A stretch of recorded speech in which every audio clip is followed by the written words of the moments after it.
sẽ cùng nhận hoa từ đại Sơn Đồng Village to the World Craft. Le 8 mai 2026, la ville de Hanoï a organisé dans l'enceinte de la cité impériale de Thăng Long une cérémonie officielle d'intégration du village de marqueterie et de lac de Chuyên Mỹ ainsi que de celui de sculpture et d'artisanat d'art de Sơn Đồng au sein du réseau mondial des villes créatives et artisanales. Hanoï devient aussi le seul représentant du Vietnam à compter 4 villages de métiers traditionnels au sein de ce réseau de prestige. La reconnaissance de ces 2 nouveaux villages par le World Craft Council AISBL hisse le Vietnam au 2e rang mondial en nombre de membres affiliés à ce réseau, juste derrière l'Iran, après les villages de céramique de Bat Giang et de soie de Vạn Phúc, dont l'adhésion avait été célébrée en 2024, l'intégration de Chuyên Mỹ et Sơn Đồng parmi les 83 villages artisanaux reconnus à l'échelle mondiale témoigne de la vitalité et de la richesse artistique de l'artisanat traditionnel vietnamien.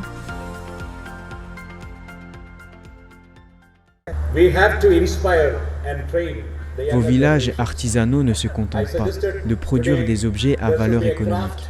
Ils sont de véritables symboles culturels, porteurs de la quintessence, de l'âme et des récits des artisans hanoïens pour les faire rayonner auprès du public national et international.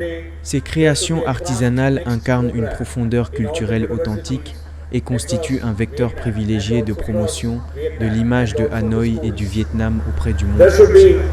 Strengthening support system for the artisans.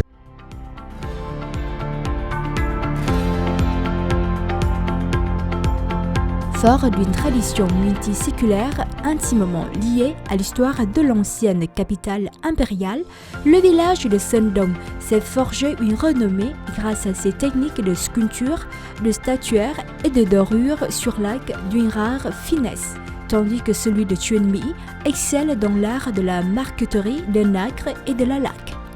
La reconnaissance accordée par une organisation internationale aussi prestigieuse que le World Craft Council représente un véritable passeport pour les produits artisanaux hanoïens, leur permettant de renforcer leur valeur ajoutée et d'affirmer leur marque sur le marché mondial. Elle contribue également à honorer les artisans, à dynamiser l'économie rurale et à offrir un socle solide pour la transmission du savoir-faire aux jeunes générations d'artisans.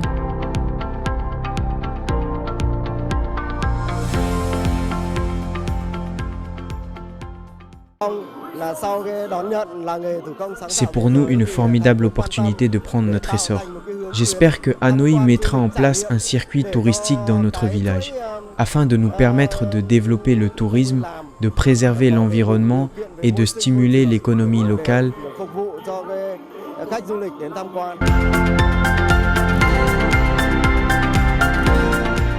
Hanoï compte actuellement 337 villages de métiers reconnus. L'intégration au sein du réseau mondial des villes créatives et artisanales constitue un levier stratégique pour déployer une politique de tourisme artisanal associée à l'agro-écotourisme. Il s'agit d'une orientation incontournable pour transformer la structure économique rurale, créer des emplois et améliorer le niveau de vie des habitants, en valorisant les ressources endogènes des localités.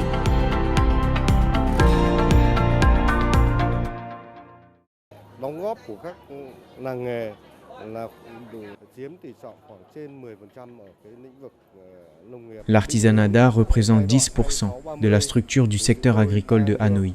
C'est un levier essentiel et une contribution majeure au développement économique, touristique et agricole de la capitale, appelée à se renforcer davantage dans les années à venir.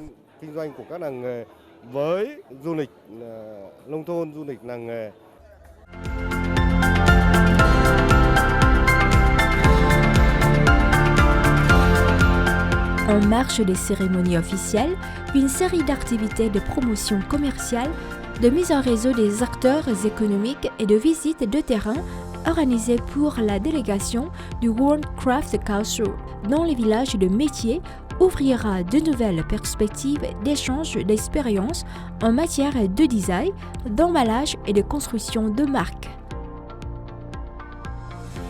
Ces initiatives s'inscrivent concrètement dans l'ambition de faire de Hanoï une ville créative où le patrimoine devient un moteur de développement économique et social. Elle pose également les fondations nécessaires à la mise en œuvre du schéma directeur de la capitale à l'horizon centenaire et de la loi sur la capitale récemment adoptée, qui place le développement des industries culturelles au cœur de la stratégie économique de la ville et vise à porter la part de la culture et du tourisme entre 9% et 11% du PIBR de Hanoï.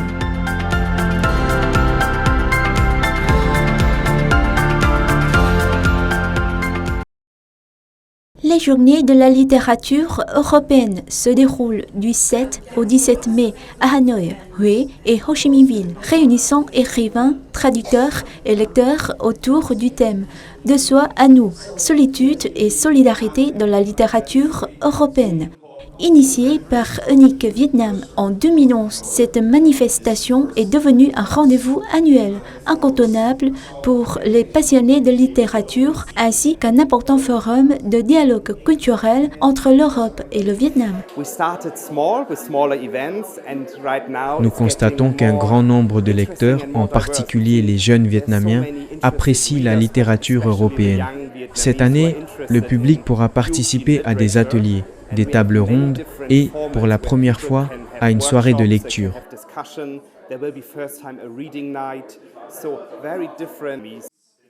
Le thème de cette année interroge la solitude dans la société moderne, à l'heure où la technologie progresse et où les liens sociaux semblent parfois se fragiliser.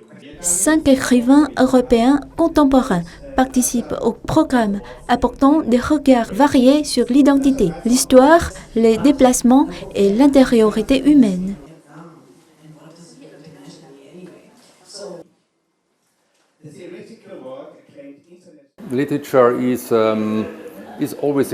Lorsque nous écrivons, nous ne dialoguons pas seulement avec nous-mêmes, mais aussi avec les lecteurs. J'aime l'Asie et je constate qu'il existe toujours des échanges fascinants entre l'Orient et l'Occident. Les différences ne créent pas de distance, elles ouvrent au contraire des opportunités d'apprentissage mutuel.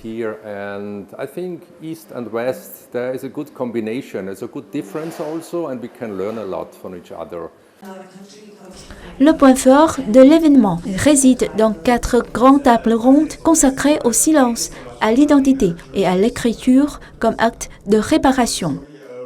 Les Journées de la littérature européenne 2026 ne sont pas seulement un lieu de rencontre autour des livres, mais aussi un espace de dialogue profond où chacun peut chercher l'empathie et le lien humain dans un monde en perpétuel mouvement.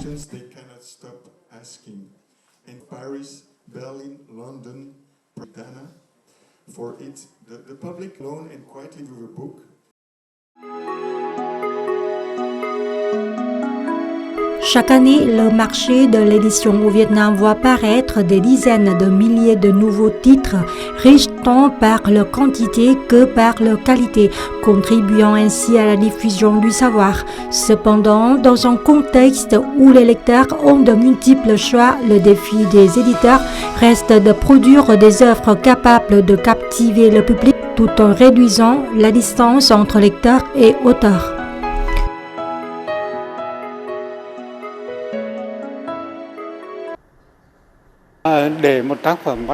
Pour qu'une œuvre littéraire séduise les lecteurs, un élément fondamental est que l'auteur vive en phase avec le peuple, écrive au rythme du cœur de la population et aborde des problématiques qui concernent la communauté. Dans tous les domaines, nous devons adopter les principes d'efficacité, de performance et de pertinence, que ce soit en économie, en politique ou en culture. Dans le contexte actuel, Le défi pour l'édition ne réside pas seulement dans la création de bons livres, mais également dans la matière de transmettre efficacement ces valeurs aux lecteurs, avec une orientation vers la construction de bibliothèques sélectives. Nhã Nam, l'une des maisons d'édition et de distribution de livres les plus fiables pour le public, s'efforce de développer des collections approfondies allant de la littérature au savoir et aux compétences qui rencontrent un large succès auprès des lecteurs, en particulier les jeunes.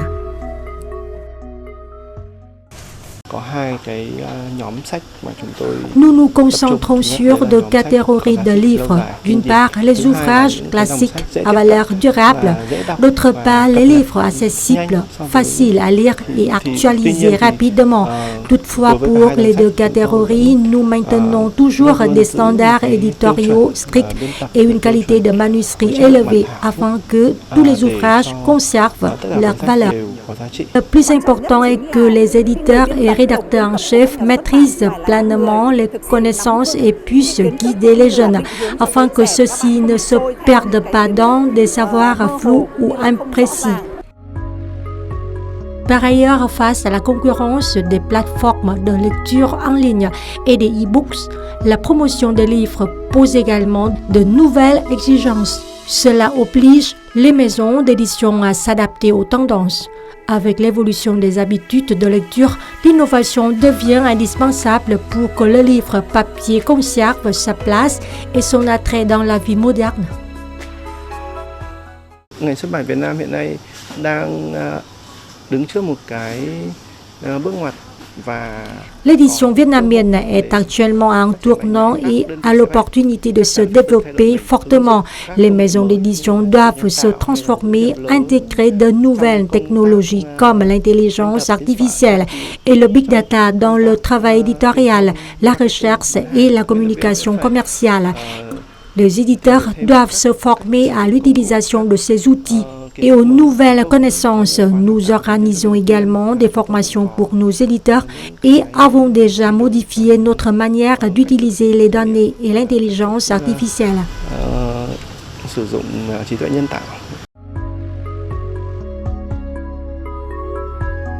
Malgré les nombreux défis, le livre papier conserve un rôle important dans la vie spirituelle. La transformation du secteur de l'édition devrait permettre de diffuser le savoir de manière durable et de le rapprocher davantage des lecteurs.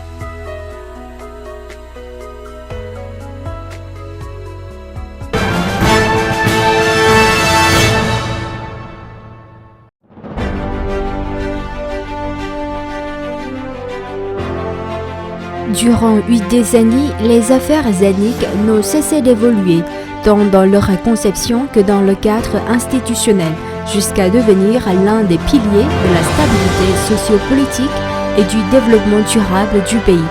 Le Courrier du Vietnam consacre un dossier spécial à ces sujets dans son numéro 20.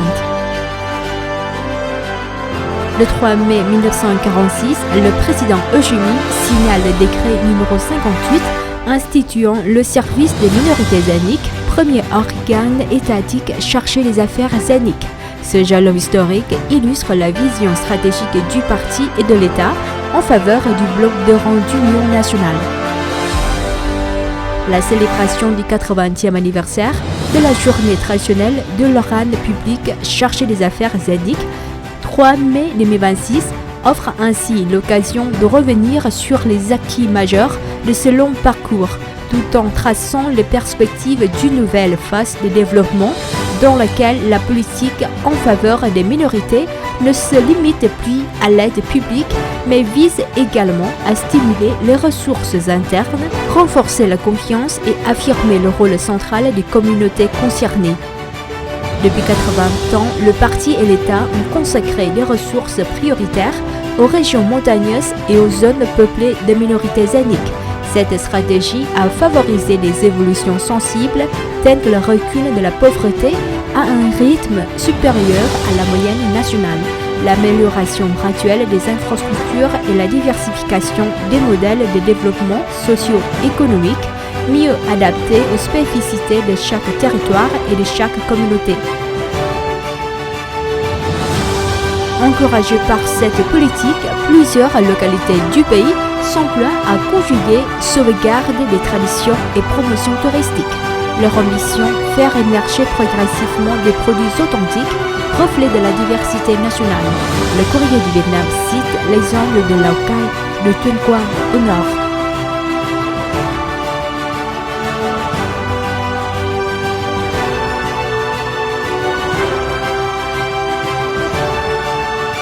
Le journal revient également sur l'histoire du village de Stor, situé dans la commune de Tơ Tung, province de Gia Lai au centre.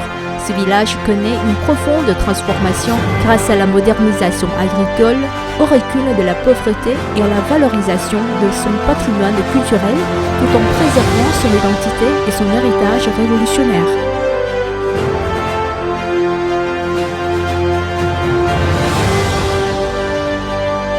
D'autres sujets intéressants sont à découvrir dans le Courrier du Vietnam numéro 20 ou sur le site lecourrier.vn. Les images de l'exposition Sommet du verre sur les sommets de nuages récemment présentées au Musée des femmes du Vietnam à l'occasion de la Journée internationale des musées 2026 ont offert un aperçu saisissant du cadre de vie, de la culture et de la vie communautaire des ethnies Hmong, Dao, Giấy, Thái et Tày. Cet événement a permis au public de mieux ressentir le lien profond qui unit ces populations aux montagnes, aux forêts et aux valeurs traditionnelles transmises de génération en génération. Dans la vallée de Mường Hoa, au cœur des vastes forêts du Nord-Ouest, des femmes surmontent avec persévérance les préjugés et affirment leur dignité grâce à l'alphabétisation et à la préservation des savoirs ancestraux. Nous vivons dans les montagnes où les obstacles à l'alphabétisation, la barrière de la langue et les stéréotypes de genre sont nombreux. Par conséquent, pour nous épanouir, nous devons déployer des efforts considérables dans notre travail et notre vie quotidienne. Nous espérons que nos produits trouveront preneurs et nous permettront de subvenir à nos besoins de manière stable. Face aux impacts du changement climatique sur la vie locale, les femmes de la coopérative Mường Hoa dans la commune de Ta Van, province de Lào Cai, ont fait preuve d'une adaptabilité, d'une proactivité et d'une créativité exceptionnelle pour maintenir leurs moyens de subsistance et préserver leur culture. Les produits artisanaux sont fabriqués à partir de vêtements traditionnels Hmong. Après un certain temps, lorsque les habitants confectionnent de nouveaux vêtements, nous rachetons les anciens ensembles pour les recycler et les transformer en produits modernisés, plus adaptés aux tendances actuelles. La coopérative Mường Hoa vend actuellement des produits recyclés et de nouveaux produits artisanaux. Elle accompagne les habitants dans la collecte et la revente d'articles usagés, notamment des accessoires artisanaux issus de vêtements traditionnels qui sont ensuite recyclés en nouveaux produits destinés au marché. De plus, nous organisons des formations aux métiers traditionnels tels que la broderie et le tissage afin de faire revivre des valeurs qui disparaissent peu à peu, contribuant ainsi à la préservation de l'identité culturelle nationale. L'exposition ne se limite pas à présenter des photographies et des témoignages émouvants. Elle met surtout en lumière le rôle irremplaçable des femmes issues des minorités ethniques dans la préservation et le développement de leur communauté. Elle ouvre également des perspectives prometteuses pour l'avenir du tourisme durable où ces pousses vertes puisent leur force dans les communautés elles-mêmes, dans les rêves, les efforts et les aspirations des femmes des régions d'altitude en faveur d'un développement durable. Nous espérons que le rôle des femmes, en particulier celui des femmes issues des minorités ethniques, sera davantage reconnu dans la préservation de l'identité culturelle, le développement communautaire et surtout dans la transmission des valeurs humaines au quotidien ainsi que dans le développement de moyens de subsistance fondés sur les savoirs et les ressources autochtones. Nous souhaitons également préserver les patrimoines culturels et naturels afin qu'ils puissent bénéficier aux générations futures dans ce nouveau contexte sans que leurs valeurs intrinsèques ne soient altérées. L'exposition Sommet du Verre sur les sommets des nuages est le fruit du projet de recherche Le Voyage pour raconter l'histoire de l'écotourisme à travers des femmes vietnamiennes héroïques s'adaptant au changement climatique mené par l'Institut des ressources et de l'environnement relevant de l'Université nationale de Hanoï, Université de Hull, Université de Loughborough et le Musée des femmes du Vietnam entre juillet 2024 et décembre 2025.